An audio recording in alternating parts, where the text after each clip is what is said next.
Welcome, Moon Dancers. We are here coming to you live under this full, gorgeous, gigantic moon. If you haven't seen her in the sky, she's big, she's bright, she's bold, and she's beautiful. And Sydney and I just did our Moondalini practice to help really infuse this full moon into the very fabric of who we are. And each time we get together, we get hopefully better and better and better, and we get a little bit more prepared. Today we've got notes, we've got a wealth of knowledge to share with you. And we missed the new moon this month, and like you had said the other day, I think it was divine timing to miss it because we really had to come together right now.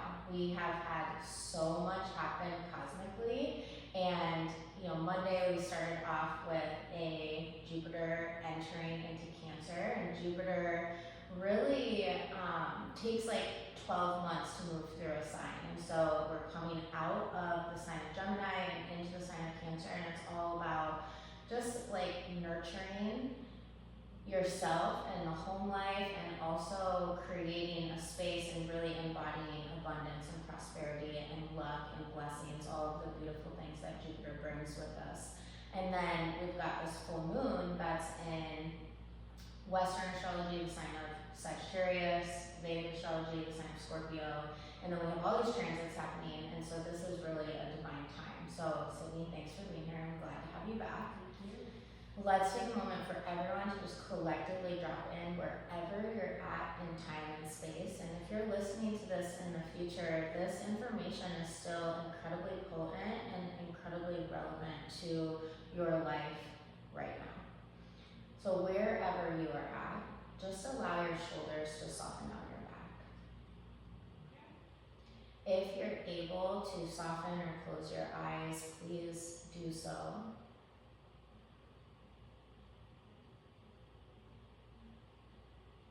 Shift your awareness to your breath, in and out through your nose.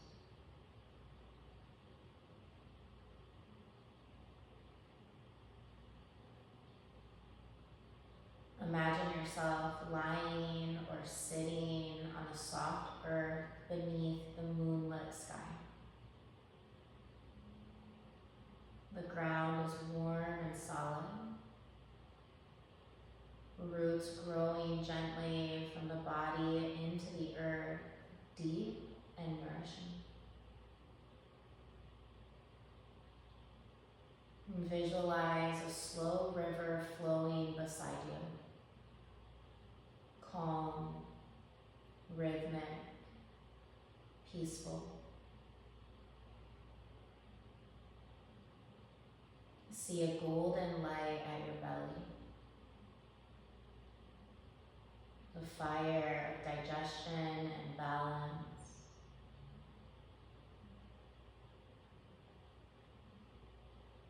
Feel a warm wind brushing your skin. Soft, not cold. And see a mountain in the distance. Unshakable.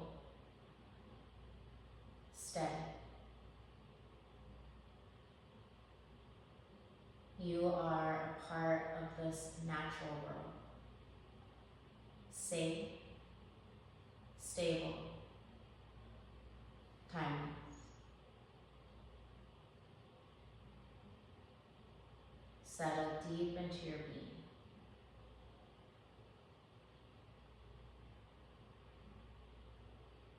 Reawakening that place inside that is your home, your truth. Reminding yourself that you are so much more. You are a field of intelligence. And this full moon is inviting you to rise fully into your power.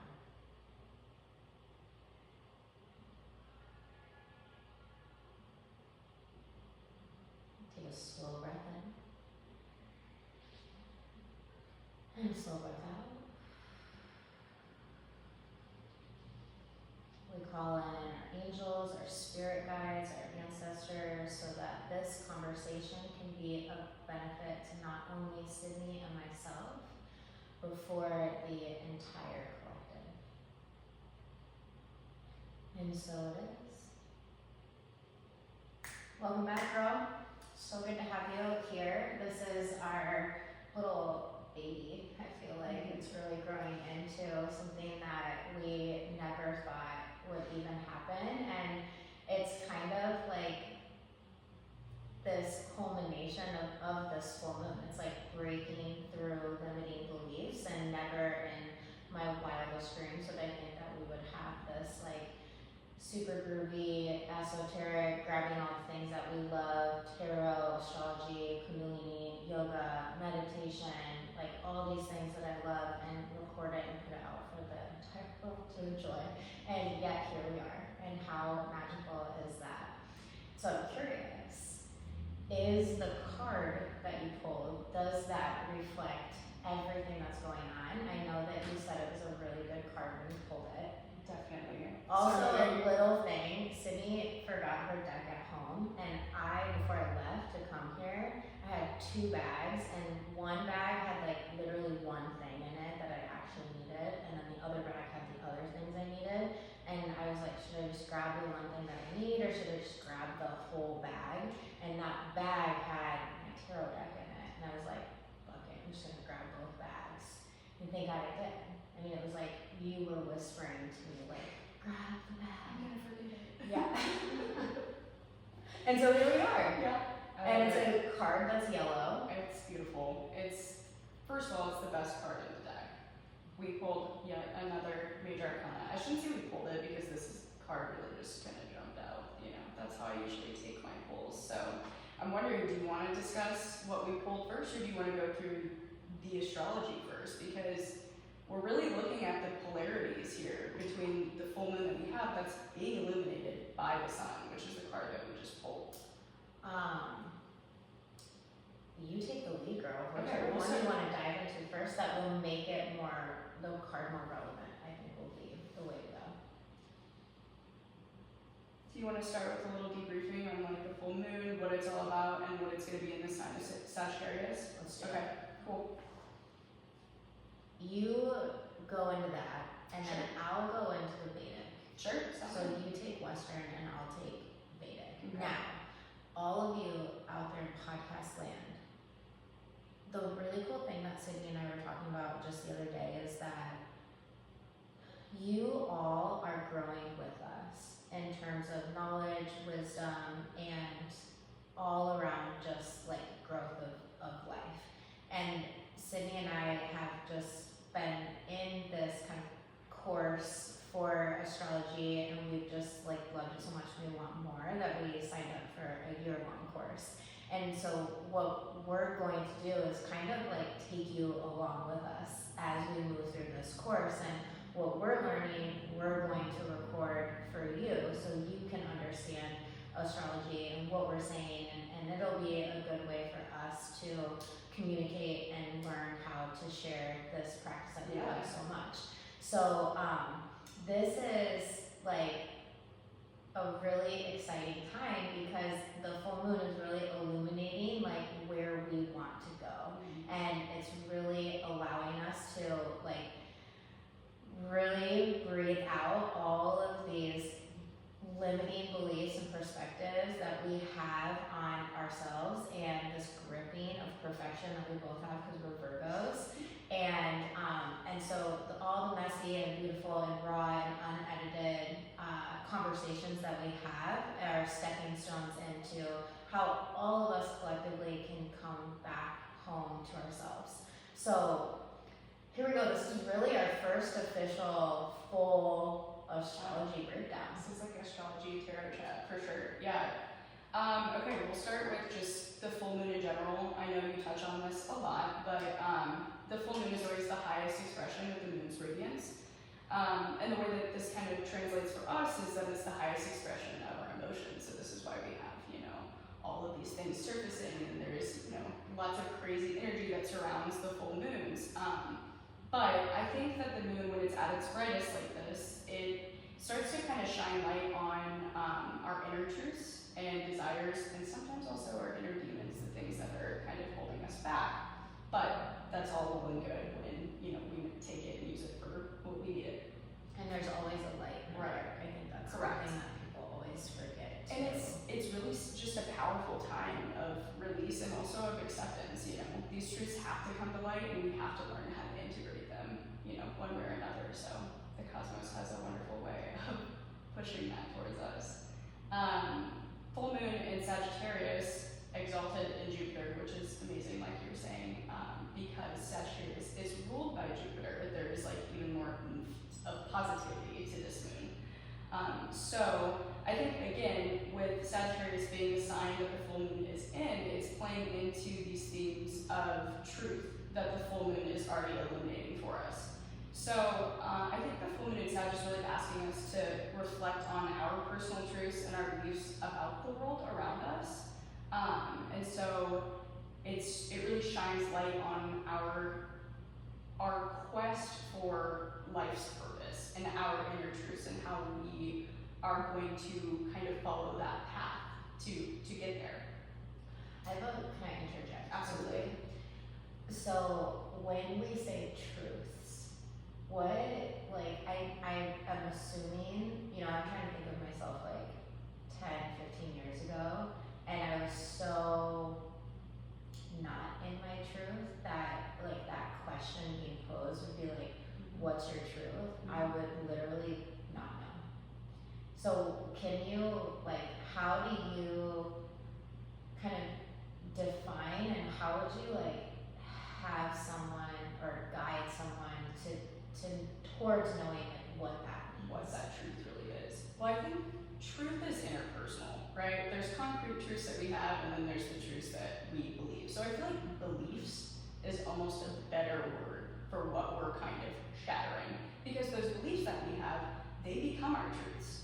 And it's, I think, analyzing those beliefs that allows us to think to ourselves, is that truth based in reality, or is it not? And this full moon is like a wonderful time for those things to kind of surface, because, you know, the moon, I think about the moon card in the tarot, and it's oftentimes seen as like a card of illusionment. So it's like, or disillusionment, I should say. So it's like, what truths are we telling ourselves that aren't really real? And I think that the essence of this moon in Sagittarius is finding those truths and breaking past them, allowing ourselves to go one step further. You know, I think it's a time of, like we said, shedding these outdated beliefs, and it might be a time of, you know, finding these greater interpersonal truths in places that are really unfamiliar. I love that you said that. I actually was talking to Carrie about this the other day, my mentor, and she was saying, like, you know, when you think about limiting beliefs, like, you automatically think of, like, self-doubt, fear, insecurity, lack of confidence, like, all of these, you know, kind of general themes of limiting beliefs. But she's like, you need to go even deeper into that, of, like, the way that you market yourself. Are you marketing from a place that feels authentic, or are you marketing from a place that's taught to you by someone else?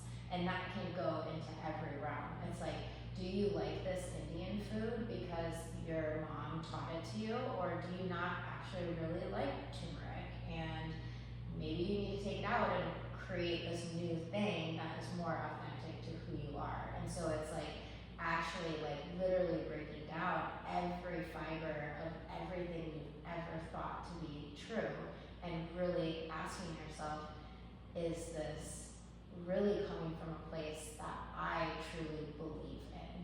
And if it's not, then it's time right now to just let it the fuck go, without any, like, guilt or shame or anything. Just, like, wiping your hands clean and say, thanks, I'm done. And then stepping into this new version of yourself that is holding, like you said, a belief that feels more true to who you are. Mm-hmm. Yep. All of that. Because sometimes you're just like, I don't like that, but I've been doing it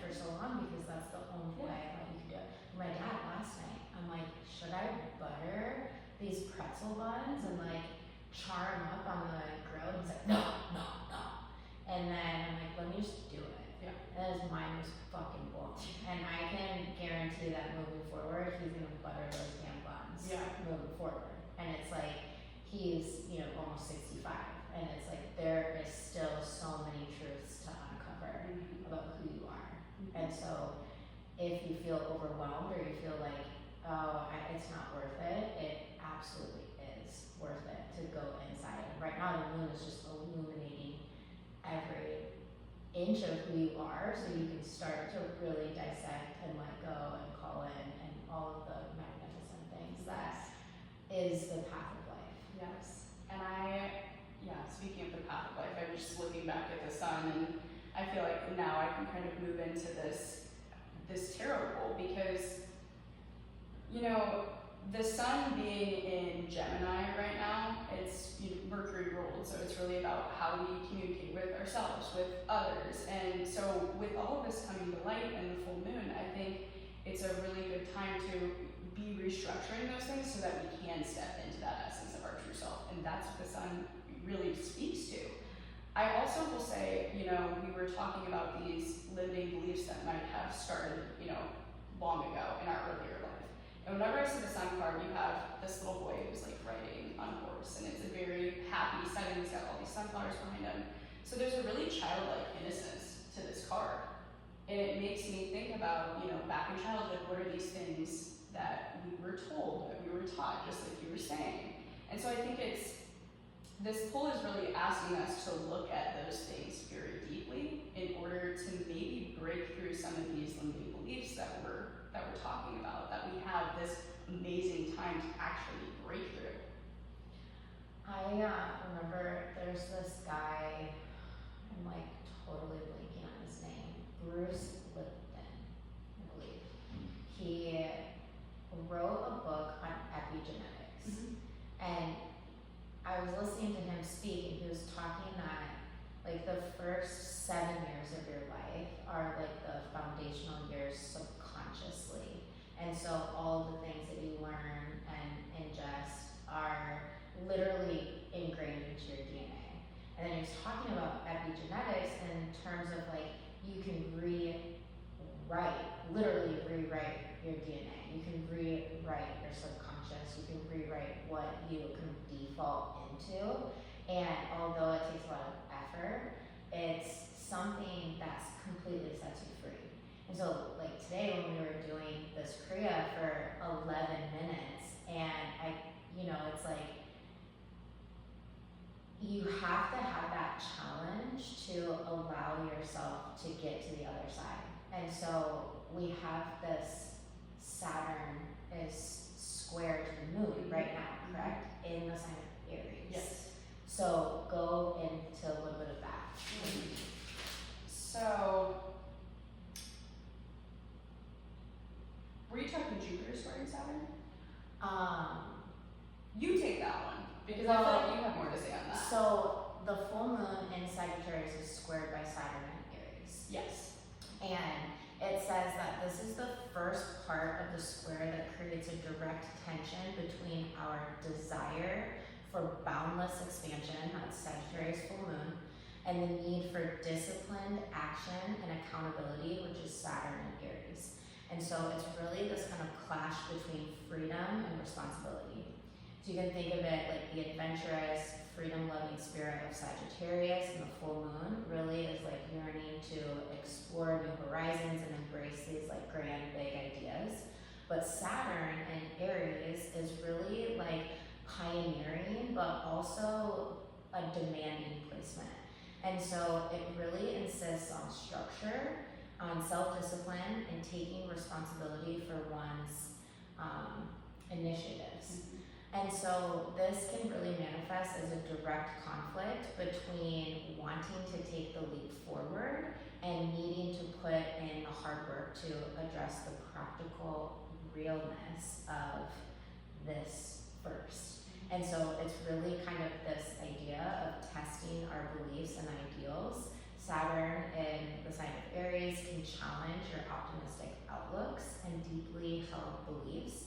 It pushes us to ground our ideals in tangible reality, asking whether our philosophies are truly robust enough to withstand the real world pressures. It also is a potential for frustration and limitation. This aspect can certainly bring feelings of restriction, frustration, or even self-doubt, which I was feeling that almost all day today, just this like immense feeling of self-doubt. Like I was like fully prepared for this Kundalini practice this weekend. I was like, I've got it, I know what I'm doing. And then this morning I just kind of woke up and I'm like, should I do it? Like I was telling you, I'm like, should I do the full amount of time? Like, is that gonna scare people away? Are they never gonna wanna come back? Is it gonna be too much? Are they not advanced for it? Should I just take the leap? And then I found myself getting really frustrated that I was even like questioning it. So then I just did it and it felt great. But then immediately after practice, it's like, did you like it? Did you, it's like I had this like moment of like severe self-doubt, and I still feel like I'm a little swimming in it, where it's like, did they like it? Was it too much? Should I have not done it? And that really like our like ability to expand comes from Sagittarius, and this Saturn square might allow us to be blocked from that expansiveness. I'm definitely feeling that right now. And so it's just kind of this like push and pull between two kind of very opposite things happening. And my teacher was saying that you can think of like a square as like two people like walking down an alleyway, and they just kind of like bump into each other. And you're like, whoa, what did you just, and then you just kind of have to figure it out from there. And so I definitely feel like I'm like in that frustration where I'm like, I know the beliefs that I'm running into and that are holding me back, but I am allowing them to continue to hold me back even though I have this awareness of it. That's funny. I was going through some of the transits that are happening this weekend because I thought that would be kind of interesting to touch on, and this is like kind of going along those lines as well. But this is actually Mars squaring Uranus, and so I like that you brought up, the example of like what a squaring even means, because I thought that was an important thing to touch on. I think a lot of people listening are probably like, what the hell is that even? What is a sextile? What is a square? A conjunction? There's so many times that when I was first studying astrology, I would see those things, and I was like, not a fucking clue. Way over my head. Right. So essentially, a square is a challenging aspect, or when anything is squaring or something is sextiling, that's known as an aspect. But this one is just a challenging one, and what it's really doing is it's asking us to grow. It's giving us a challenge to see if we're going to take it or not. Are we just going to, sit in the challenge and let it overtake us, or are we going to make the change? Because that's what these transits are for. They're calling for us to evolve, to expand. So coming up into the 15th, there's the Mars squaring Uranus transit. And I think that this is a really restless time that can sometimes bring about a little bit of impulsive actions. So it's really important to stay mindful of becoming a little like overly willful, especially if it comes about all of a sudden. And then the Jupiter squaring Saturn, I think that this can look a lot like the lack of opportunities or the limiting circumstances in our lives. But it also looks like the dismantling of old beliefs. So it really is just like piggybacking, everything that we're experiencing in this full moon. So it kind of fits perfectly. But I think that it can inevitably lead to you feeling really unsure about the trajectory of your life. And it's funny because I was just talking about someone else that we were listening to the other day, another astrologer, that was speaking about how this moon can kind of break us down to like give us more of a clear vision of that. And so I think that these squares, like I was saying, they're opportunities, right, for us to realign our vision with where we really want to be. Yeah, and I have here in my notes too, it's like the Jupiter in Cancer squared Saturn in Venus and Aries is this push-pull of expansion and structure. And I think that that's really important to touch on because in my yoga classes, I always talk about this idea of like rooted expansion. Like you can't expand without being rooted. And when you do expand without being rooted, then, I mean, time and time and time again, we've seen it happen. When you expand into this power, you lose yourself because you're not rooted. You don't have a structure to hold that expansion. And it sounds so silly because it's like this container to hold the expansion, but that's kind of like why astrology is so great because it's this and that's really the essence of Ayurveda too, where it's like this and like yes, no, maybe, and that's what's so fun about all of this is that we're able to really look at this and understand that this particular Jupiter squaring Saturn is this balance of ambitious goals and practical constraints. It's this opportunity, like you said, for really sustainable growth because you can't grow and expand without this foundation and this groundedness, this structure that keeps you here while you still are able to reach for everything that you've ever wanted, dreamed, desired, and more. So it's this like delicate kind of seesaw that you're on right now. Yeah. And I think that playing into these energies with everything that we're talking about and like using these potentially constricting, energies as a chance to grow and expand, that's where this like tarot forecasting comes in. And it's basically saying we can use these energies to our advantage, we can step into our greatest timeline or our highest self in a sense. I'm ready for it. I'm here for that. We need that. I was so happy when that popped out. I was like, this is great. This is the best card in the deck. I love it. I think it's interesting to bring in now the school that we're going to be attending is in Hellenistic astrology, and so it's like ancient astrology for the modern person, and that is really where we'll dive in. And I'm assuming because we're both Virgos, we're going to do year 1, 2, 3, and 4. And just like my husband was like, "You're all in, aren't you?" I'm like, "I am." We are. But I also think it's a really awesome balance to pull in Vedic knowledge into this as well. And I can almost guarantee if we listen to this podcast 5 years from now, then a Vedic school will be probably the next thing that we dive into after we get, because it really is. And it's kind of like this theme that we're talking about. It's like, okay, you need a little bit of structure in all of the things that you want to learn. So here's your Saturn structure, and here's your Jupiter expansion into this Western world.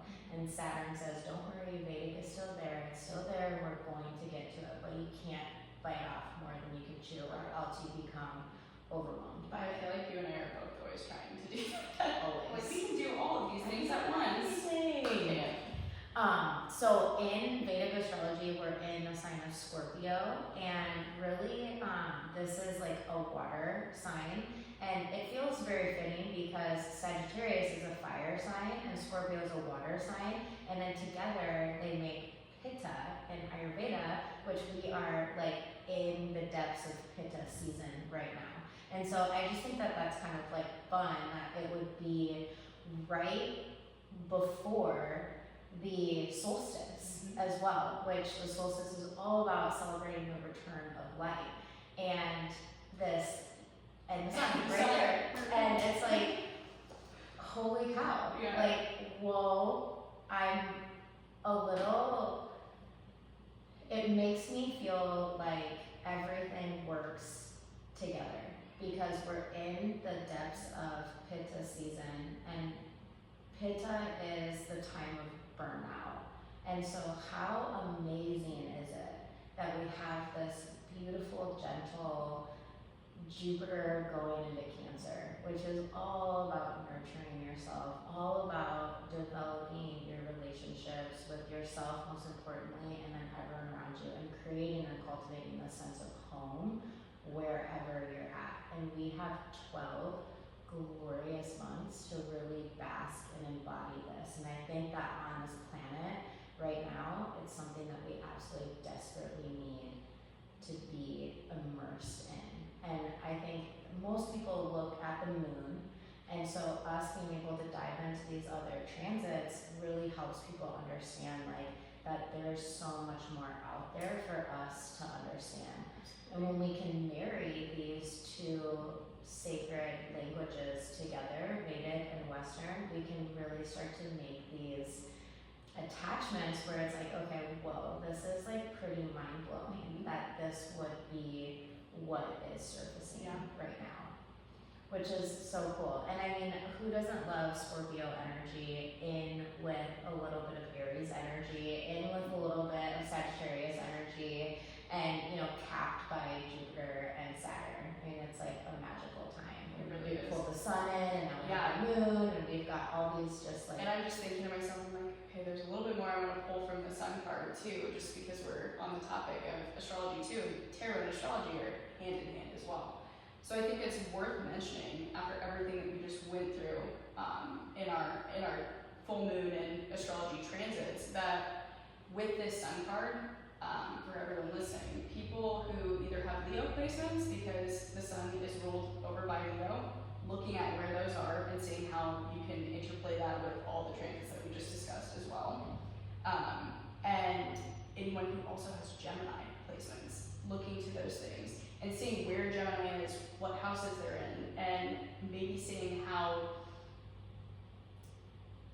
these placements may affect the limiting beliefs that they have, or potentially these different beliefs they have. Because looking into that can give you a little bit more of an indicator as to, you know, where these bigger emotions that we might be feeling are really coming from. It can give you more of a place to pinpoint. You know, I was just thinking too, as you said, like the sun is like your ego. And these limiting beliefs that we have are really reflective of like where our sun is at in our chart. So like us, we were just talking about the other day, it's like the amount of things that I've held myself back from because it wouldn't have been perfect. And that's like such a Virgo characteristic that I really like think back in my life and I just think like, God, fuck, like why did I do that? And I, for years, thought about it, and then as I've dove deeper into my chart, I'm like, because that's just who you are. And then now it's your journey to kill or slay the ego so you can step into the fullness of who you are.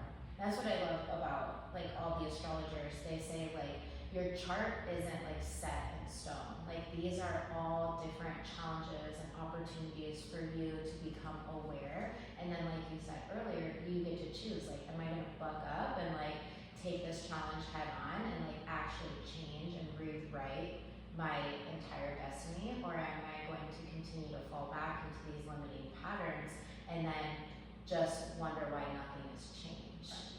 And then, you know, those that believe in like multiple lives, it's like then you get rebirthed into the same pattern, and it's like, when are you going to break it? And right now is the time to just say, fuck it, I'm breaking it. Although it feels very scary, and it does feel like a death, because sometimes like the limiting beliefs that we have, they're like serve as protection mechanisms. And it's interesting too that with Vedic astrology, the moon's actually in Scorpio. When I think about the sign of Leo and the sign of Scorpio, I think about the birth of the ego and the death of the ego. And I'm very close with these two signs. I'm Scorpio rising and I'm a Leo moon. So I feel like I'm a walking contradiction within myself a lot of times. And then Virgo says at the top, like, hey, you can't do any of these things until it's perfect, you know? Yeah. So, just some things to think about there.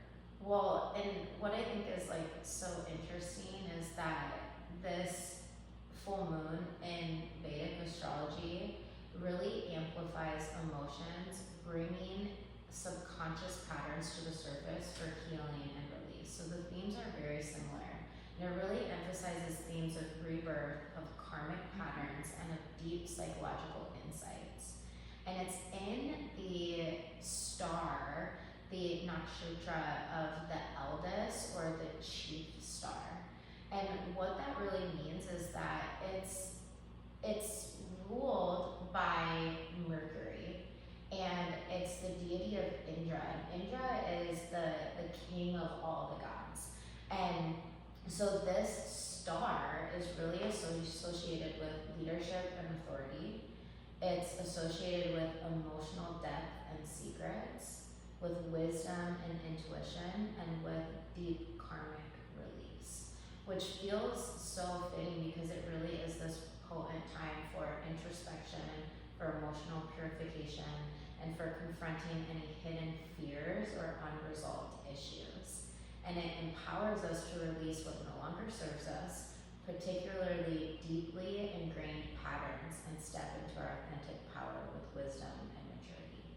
So it's like, it's literally screaming at us to break free. Mm-hmm. And transform. I feel like that's really what Scorpio is all about, is, you know, transformation, transmutation of all of these things. So then the question is, are you going to Right. step into it? Step into the sun. Step It's into just the asking you to do it, you know? Yeah. But again, these things are a lot easier said than actually done, and I think that if it's going to be done, this would be a very opportune time to do it. Well, I think it takes a lot of like repetition as well, because habits die hard. The last new moon that we were talking about, it was like, we're gonna not doom scroll, and I did pretty fucking good up until probably when the moon changed again and we came into the new moon. We didn't have our podcast. I went on vacation and I came back and I just like doom scrolled and have been for 2 weeks now. And so thinking about like those beliefs that I want to shatter is that like, when I'm actually doom scrolling, it's like, what am I seeking for right now? Connection, joy, love, affection, whatever it is that you're searching for when you're scrolling. It's like, okay, this is just the full moon is like lighting the way where it's like, remember, Mandy, these are the things that you wanted to release. So let's like get back here and let's release them again. And so it's like, you're gonna fall off the wagon. That's just how we are. There's peaks and there's valleys in life, and right now I'm in the valley of it, and I'm gonna climb back up, but the moon is like lighting the way back up to the top.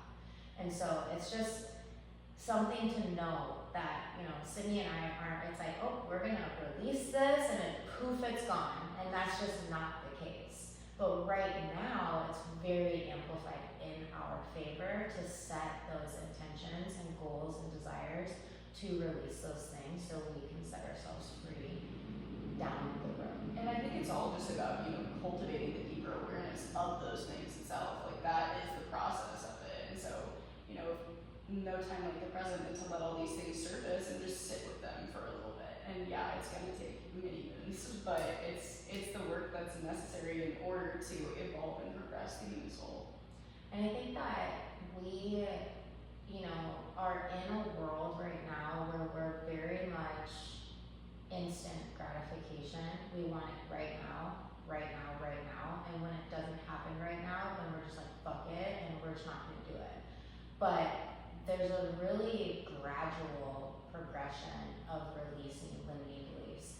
If you can catch yourself sooner, each time you spiral down or away from that liberation, if you can catch yourself sooner and sooner and sooner, that in and of itself is growth and expansion. Even though it feels like you're taking, 10 spirals down and you're taking one spiral up, you're still climbing up and out of that limiting belief. Yep. Stepping more and more into the sun. Yes. Sydney, what are you really looking forward to in this 12 month? Okay, so actually, when our astrology teacher had said, okay, Jupiter enters the sign of Cancer every 12 years because it takes 12 months to go through a single sign. So she was saying, like, when she would think about like 12, 24, 36, so on. And she said that she had gotten her first reading when she was 12, the astrological reading when she was 12. And that, you know, she was obviously 12, so it's not like she had this like goal of being this famous astrologer, but that's what she became to be. And then she said, start thinking about like these milestones in your life. And so although I don't remember too much like spiritual wise when I was 12, I do very much remember that when I was like 23, 24, that is actually when I bought my first astrology book. And that's when I moved from Chicago to Denver. And the reason I moved from Chicago to Denver was because I knew I wasn't taking care of myself. I knew that the people around me weren't helping me take care of myself, and I knew that I had to completely remove myself from that city. And so I thought, where is a place where I can build confidence, where I can shed and heal and step into this like new version of myself that hopefully will bring about a bunch of blessings and abundance, because I had been through years of unfortunate luck that had spiraled me into this hole that then I dug even deeper. And so I was 24 years old when I moved to Denver. I was 24 when I signed up for massage school. I went to herbalism school. I started heavily religiously going to yoga, and 25 is when I started going to yoga teacher training. And so it's like that was so Jupiter and Cancer. When I look back at that experience, it's like I literally was nurturing and caring and really trying to delve into this world of like deep self-care, not only for myself but for everyone else that is around me, because I saw how affected you can be by the world around you. And so I'm like, God, of course that's when I moved, of course that's when I went into all of these things. And then now, you know, we're coming back into it, and it's like, just opened my own studio, we're doing this astrology school. I just got done with my Ayurveda school a few years ago, and she was saying it doesn't necessarily have to be like 12 on the dot. It can be a year before, a year after, that this kind of energy has been culminating and like arriving in your space of who you are. And so it's like, of course, this is when we would sign up for this school. Of course, this is like when all of our podcasts prior to this, the cards that we pulled were all about like stepping back and slowing down and enjoying the luxuries of life and the sweetness of life. And it's like, of course, all of those cards were leading up to this moment in time that just happened on Monday. Right. Gosh, that's so interesting to think about too. I like think about the story I told about, you know, my first tarot reading when I was like, I'm trying to think like how old would I have been 12 years ago? You know, I'm 26, I'll be 27 in September. So you were like 12, 13. Yeah. So that would have been, you know, when I was in Florida, when I had my first tarot reading done, when I had this woman tell me, you know, you're gonna be a tarot reader someday. And I was like, yeah, whatever you say, lady. You know, and then here we are, 2025, and you know, I'll be finishing my first 200-hour yoga teacher training this year, and that was just something that I decided to do. I think back in December. I was like being, you know, very called towards it. In the last, you know, year and a half, I got a lot deeper into my yoga practice, I should say. I was kind of on and off for years, I would say. So I am really entering into that similar space, which is so interesting. You and I are like very similar people on different timelines, and it's like really cool to have this mentor that is very much my speed, very much my style. Well, and you know what I was just thinking too, like you're getting married. I am. And so Cancer is literally family. Mm-hmm. And so you're solidifying your family in Jupiter and Cancer. I mean, how serendipitous and magical is that? And it makes me want to almost cry, because it's just like, that is so fucking cool that that's happening. And you had an unconventional way of creating your family, and it's kind of coming into this moment of like, it all makes sense and it's beautiful and perfect, and this is like exactly where you're supposed to be. Yeah, I like that. My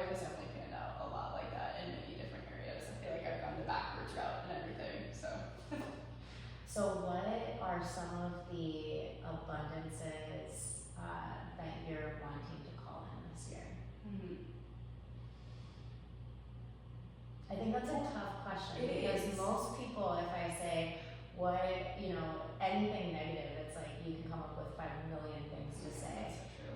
But once you ask yourself, like, what are the good things I want to call into my life, the blessings that I want to call into my life, the prosperities that I deserve, that I want to call into my life, it's tough to think about the things. And then I almost have this, like, it's like I almost don't want to speak it because I don't want to ruin it to happen. But it's like, that's what this full moon is about, is speaking it into existence, speaking into your truth. There's a lot of different things. I think one of the first things that comes to mind for me is,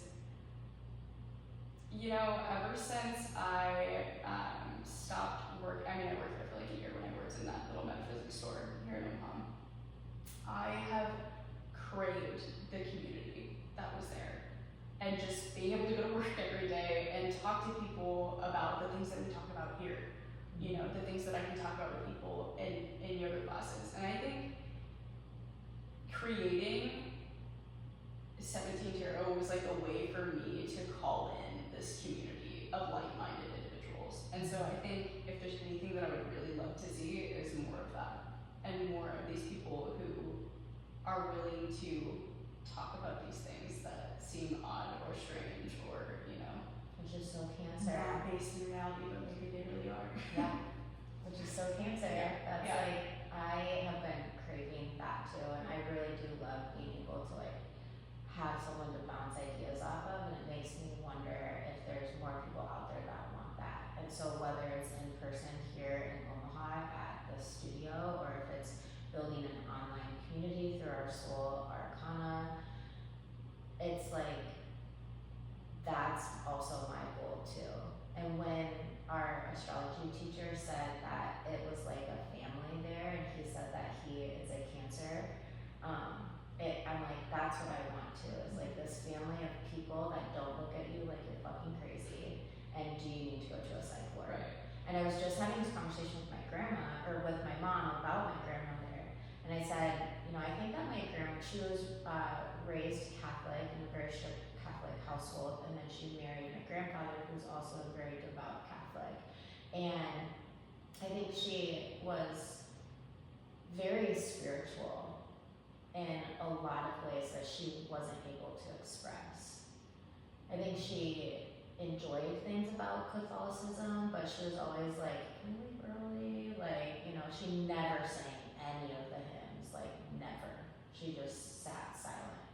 And I'm really sad that she passed away before I could ask her questions about this, and I also feel like she would have been so excited about this astrology endeavor, because she was always, every time I called her, she's like, you want to hear our horoscope? Because she was a Virgo as well. You want to hear our horoscope? Like, she was very into that, which makes me think and wonder, like, I think that she was more interested in that, but lived in a time where it wasn't accepted, or also lived in a time where it just wasn't available. You didn't have on-demand schools that you could go to. The libraries probably didn't have a wealth of books or anything, and she really much lived in like, that's witchcraft, like don't do that. And so there has to be more people out there that want to engage and really dive into these, and that's really why we're going to take you along with us on our astrology journey, so you can learn what these squares and transits and sextiles and what all of the signs are and what all the planets are,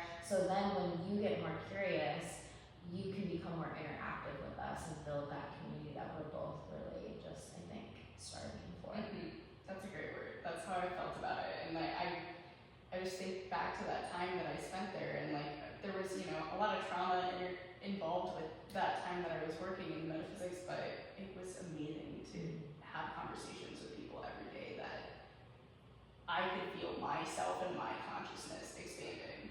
Yeah, that's what I missed too about my old studio, was like I led predominantly most of the teacher training there, and those weekends, one, helped me deepen my practice and the prep and just the bouncing of conversation with the students. And so that's one thing that I would love to cultivate in this year, is some sort of like environment where I can teach more.